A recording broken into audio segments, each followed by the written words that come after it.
Not everyone who is promising freedom is practicing freedom themselves or living in that freedom themselves. You see, we read in 2 Peter 2:19 that it says they promise freedom, but they themselves are slaves to sin and corruption.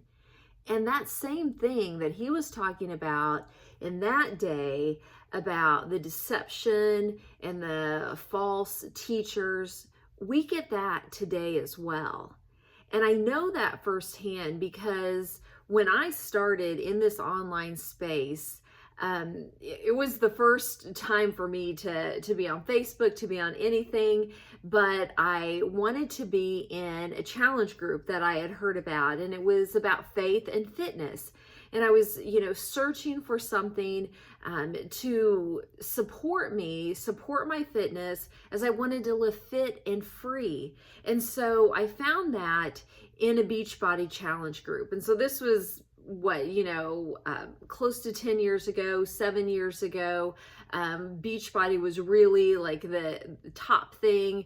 And I'm not necessarily just calling that out specifically, but that was my experience was with that particular one. I can tell you many things, many different companies that I think you'll find the same thing. And it's this. The coach I even had then has since then come out to say that she was not practicing what she was coaching and teaching about. She was doing different things behind the scenes to be able to sell this product and sell that program, and talked about it like it was freedom, that it was not a diet, that it was not, a quick fix, that you just do this and, you're going to reach your fitness levels and look like what she was showing, but she was doing things so differently in the background. And like I said, she has since, shared that she didn't feel right about how she had done that. But I can tell you, from being on both sides of the business things, I know that those things are happening. So we must be careful about the people that we follow, the things that we see on social media. We only see what they want to show us. We don't see the big picture. We don't see every single thing.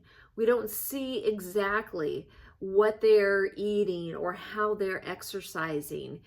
She had shared, a few years later after she disconnected with that company that that she was showing a partial, like one plate, but then she was eating something different, or a lot of times less than, to try to keep a physique that she felt like was worthy of social media.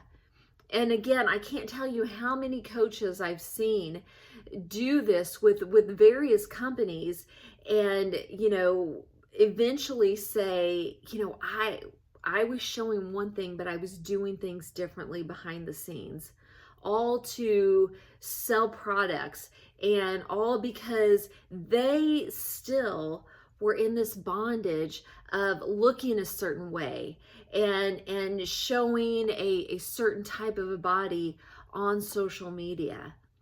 And so I just want to encourage you that when you're online, not to let somebody else's, again, their highlight reel make you feel badly or entice you to buy programs and products without doing your own due diligence to do the research, to know for sure if, it's going to work. Because again, we know that what works for one person doesn't work for everyone else.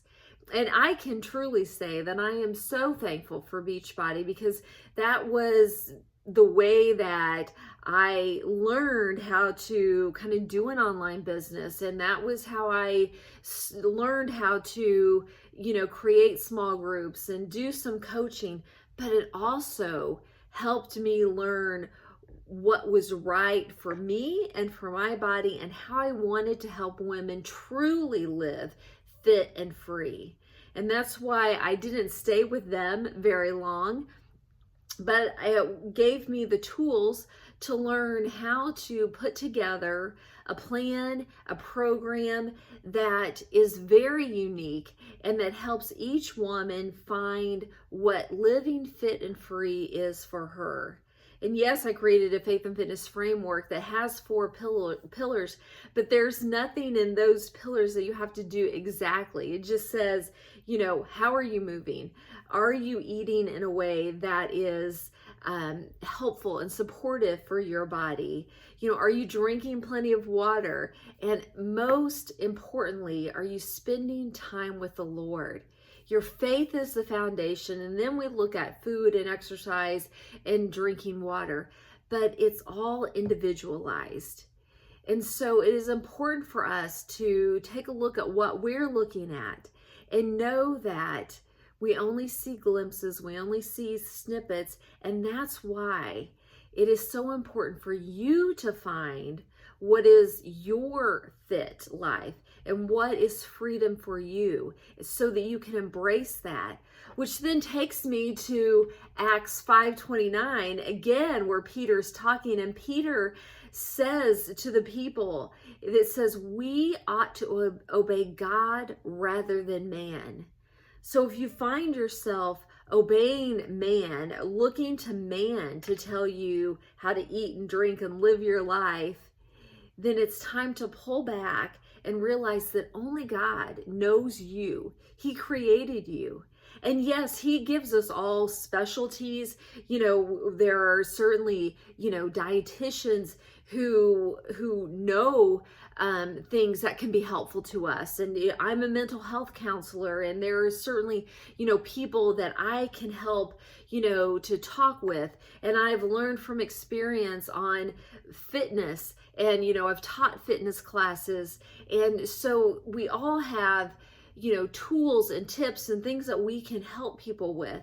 But it comes down to us spending time with the Lord and asking him to guide us and asking his Holy Spirit to give us discernment on who it is that we can, follow and that we can consult with to get good, godly advice that in the end will give us the tools to determine how to use those tools that are best for our unique bodies.